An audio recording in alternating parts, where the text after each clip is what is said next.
The Wall Street Journal reports that Muslim billionaires are planning to build a Disneyland-like theme park in the Middle East so more local tourists will want to vacation at home. The theme park will feature such beloved Islamic characters as Mickey Mouse and Donald Duck for the love of God Duck. There'll also be a Daisy Duck for the love of God Duck, but she won't be allowed to go out in public unless she's wearing a burqa through which only her beak is visible. The park was going to include a garden in which the flowers were planted to form an image of Muhammad, but the gardener was stoned to death for making an image of Muhammad. The park will be known as the Magic Caliphate and will be advertised as the happiest place in the Middle East, or at least the happiest place in the Middle East that isn't run by Jews. The Caliphate will be divided into various different themed lands, including Yesterdayland, where you can bask in the 9th century Islamic Golden Age, when Allah's merciless armies had conquered enough civilizations to milk them for a taste of culture before following the natural trend of the religion back into savagery and primitivism. From there, you can travel to Fantasyland, where you can pretend that destroying the state of Israel will improve your life instead of extinguishing the one light of humane society anywhere near you and plunging your entire region into a long night of cruelty and superstition. Then it's just a short hop through No Liberty Square to Europeland, where you can make dark, frowny faces about the decadence of Western civilization while collecting welfare and visiting strip clubs. And of course, what would an amusement park be without rides? This one will include such sure-to-be favorites as the Haunted Mansion, where you can experience chilling scenes of what it would be like if your religion turned out to be entirely untrue. And when you blow yourself up, you don't go to heaven and get 72 virgins, but are instead dragged into hell for all eternity, where you're tortured for your crimes against God and humanity. If you don't want to wait online for this ride, you can have the same experience by just actually blowing yourself up. Then there's the Dumbo ride, where you can swirl around in the air while riding on the back of John Kerry. And of course, there's Pirates of the Caribbean, which is Pirates of the Caribbean. The park developers issued a statement about their plan saying, quote, "For too many people, the word Islam conjures fearsome images of murderous attacks on innocent people, the dehumanizing oppression of women, and the creation of impoverished slave states run by tyrannical madmen who lock the populace in mental chains of religious intolerance while themselves living lives of libertine excess. But we want people to realize that all those things can be fun," unquote. At a press conference, the developers went on to tell reporters, quote, "We think this is an idea that could really blow up. No, just kidding. Don't run away. Come back. We're just kidding. Really," unquote. Trigger warning, I'm Andrew Klavan, and this is The Andrew Klavan Show. All right, we just like teasing our Muslim friends because we know they enjoy it so much. They're so loosey-goosey and they have such great senses of humor. They like a little elbow in the ribs before they kill you. All right, everybody is selling us out. The Bible says, "Put not your trust in princes." You should have read the Bible. Should have done what your mom told you and read the Bible. People thought, there's this Pew poll out. Maybe we'll get a chance to talk to this. There's this Pew poll out that people have stopped believing in God.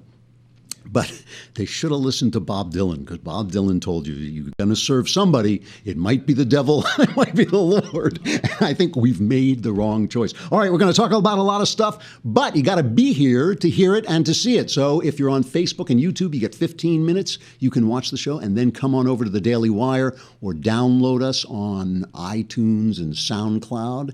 And then you can subscribe. If you subscribe, you can not only watch the show in its entirety anytime you please, but you can also be part of the mailbag. And while we're at it, yes, the mailbag. It was a great mailbag yesterday. I love the mailbag. I mean, I really like talking to you people. So if you just spring for the lousy $8 a month, I could communicate with you more. All right. And also, while I'm selling you things, please go pre-order my memoir, The Great Good Thing. A secular Jew comes to faith in Christ.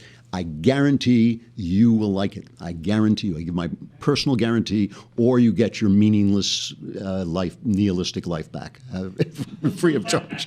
All right, and if you send your receipt, if you order it online and you send your receipt to aclavan@dailywire.com, I'll sign a sticker and send it back to you, and then you can have a signed book.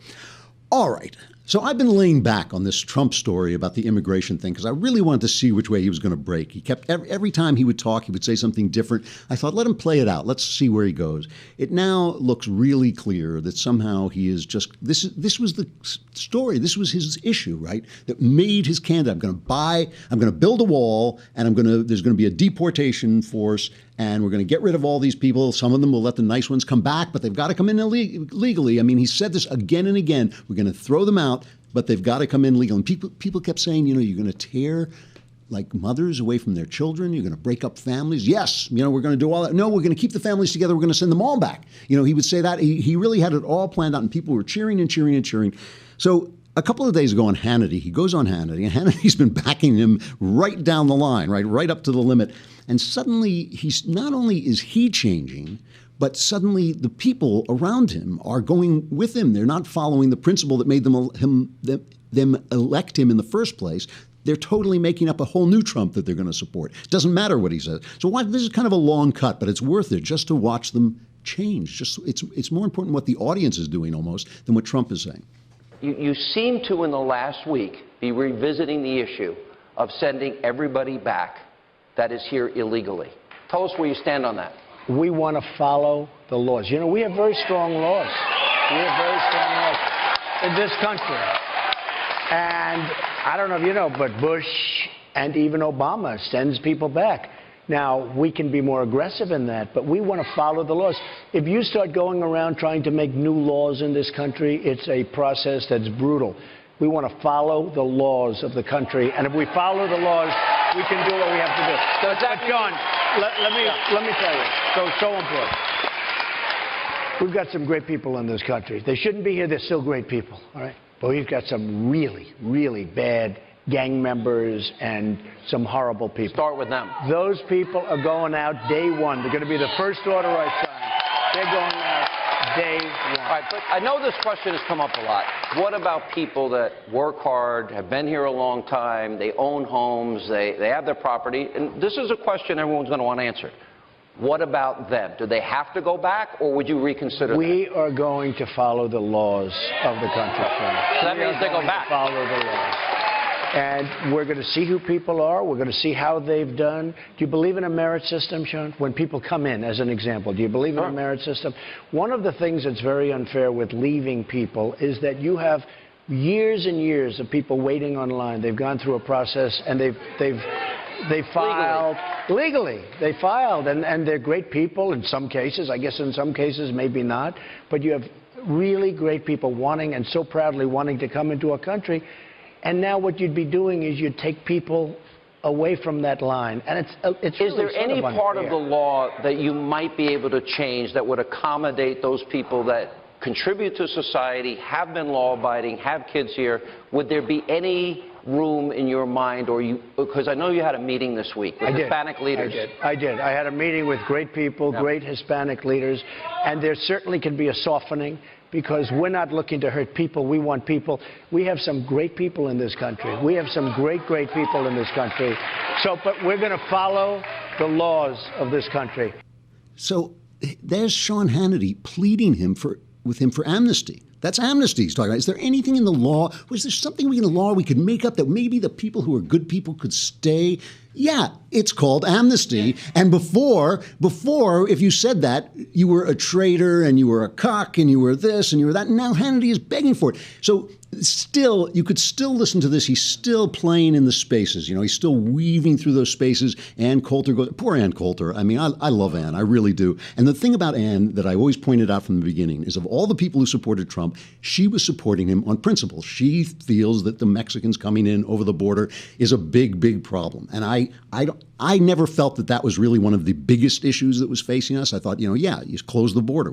Everybody has a border. No big deal. Just do it. What I thought was the big issue was the fact that our government was so paralyzed it couldn't make a move and do the necessary thing that had to be done. I thought that was a big issue. But I didn't think the Mexicans coming in, the Mexicans come in. We've got all these immigrants from all kinds of places. That doesn't bother me at all. But Ann really thought that, and she wrote an entire book, Adios America, saying, oh, this is much worse than you think. It's people, crime and all this stuff. And that's basically where Trump got his policies. So now poor Ann has got a new book out called In Trump We Trust. E pluribus awesome. So like she is down. She has pushed all the money onto the table. You know, this is not like this is all in, and she's going with, and she's out on the book tour, and so he makes that speech. Before we go to her, though, so first she comes out, and we played, I think, yesterday or the day before. She comes out and says, well, he's changing his tone, but he's going to build a wall. He's still going to do this, blah, blah, blah, blah, blah. Now Trump goes back on Hannity, and this time, and this really is amazing, he turns to the audience and says, what do you want to do? And then he plays the audience. Shouldn't we let these nice Mexican people stay? And and he's pitching something that is to the left of Ted Cruz and Marco Rubio, both these traitors, both these weaklings who weren't, the Gang of Eight. Oh my gosh, the Gang of Eight, the worst thing that ever happened anywhere. So now it's a Gang of Nine, right? Because Trump is on board, and he's playing the audience, and the audience is cheering for it, and Hannity is pushing them on. Play the second one. This is new. So you're saying there is, and you have been sort of indicating that there will be some flexibility, that you originally you had said they're all out and there was a big brouhaha, but you're saying that if somebody can prove that they've been here, proven to be a citizen, but here's the big question, though. Go ahead. No citizenship. No citizenship. No citizenship. Everyone agree with that? All right. I mean, go a step further. They'll pay back taxes. They have to pay taxes. There's no amnesty as such. There's no amnesty. Right. But we work with them. Now, okay, but when I look at the rooms, and I have this all over, now, everybody agrees we get the bad ones out. But when I go through and I meet thousands and thousands of people on this subject, and I've had very strong people come up to me, really great, great people come up to me, and they've said, Mr. Trump, I love you. But to take a person that's been here for 15 or 20 years and throw them and the family out, it's so tough, Mr. Trump. I mean, I have it all the time. It's a very, very hard thing. So now poor Anna's on Twitter this morning, and she is going nuts. She's saying, she tweets, the only party left out was the hoops they'll have to jump through, because that was the line that Republicans would use to get past the word amnesty. Oh, they're going to have to go through a lot of hoops. And he says it's hard, and she says, oh, it's hard. Let's not do it. So now she's on this book tour, right, selling E pluribus awesome Trump, and here she is realizing that, oh my gosh, the rug has been pulled out from under me. I'm starting to worry that he's panicking and talking to the wrong people, because he's sounding a little bit more like the candidates he defeated with the talking points about, softening on deporting the ones who are, they've been here a long time and they're law-abiding. Yes, that's true. But how about you just say, no, my policy is consistent. People who are here illegally have no right to be here. We will decide whether they stay or not in our national interest. Yeah, if they're good for the country, we might keep them. But this is going to be an America first immigration policy, trade policy, and more nationalism. I have to say that someone in Anne's life did say to her that when a man is not a man of his word doesn't mean anything. I'll never say I told you so, but I'm just saying. I did point it out very, very early on. All right. The thing I don't get about this, I seriously don't get it. Who does he think this is going to work with? Does he suddenly think the Mexicans are going to say, oh, yes, he called me, a heroin dealer, but now he likes me, so I vote. It's not going to happen. Jorge Ramos, this guy from Univision who basically thinks the Mexicans should take America back. He basically, he thought we won the Alamo. What the hell happened, So he hates Trump. Here's his reaction, which, by the way, I have to sympathize with. I think he's standing on principle, too. Is Donald Trump flip-flopping on immigration? Maybe. On Sunday, a top Trump advisor suggested that the deportation force that he wanted to use to deport 11 million children, mothers and fathers, is not a sure thing. Right now, it is to be determined. Really? Well, the fact is that Trump himself still wants to deport millions. He has insulted Mexican immigrants, and he has questioned a judge capacity simply because of his ethnic origin. 73% of Latinos, according to a Univision poll, think that he is a racist. No, Trump hasn't changed. And to prove that, take a look at this xenophobic and anti-immigrant ad. Donald Trump's America is secure. Terrorists and dangerous criminals kept out. The border secure. Our families safe. Change that makes America safe again. Donald Trump for president. No, Trump is still Donald Trump. Let me remind you exactly what he said on June 16, 2015. This is what he said about Mexican immigrants. They are bringing drugs. They're bringing crime. They are rapists. That's exactly what he said. Some people defending Trump say that he was referring to undocumented immigrants. Well, that is not what he said more than a year ago. So let me tell you what I think is happening. People advising Trump have realized correctly that he cannot win the White House without the Latino vote, and they are pushing the candidate to talk to Latinos. That explains the meeting with Hispanic advisors. But so far, no, Trump hasn't changed. And no, the majority of Latinos won't vote for him. Well, right. I mean, I don't, it's a little late for that. So I don't understand. So then there are the people on the other side. Now, there are the people who are just in the Trump tank, and they're going to say, oh, he's saying the same thing. I mean, Ted Cruz is laughing up his sleeve. His spokesman is out there going like, we told you this was going to happen. And they did. They did say it was going to happen. There's all these people who are going to say, oh, he's just changing the words and all this stuff. But the real guys on the far right, these alt-right guys, I mean, I don't even like to call them right-wingers because I don't think that they're conservative. They're not American conservatives. They're just white supremacists, basically.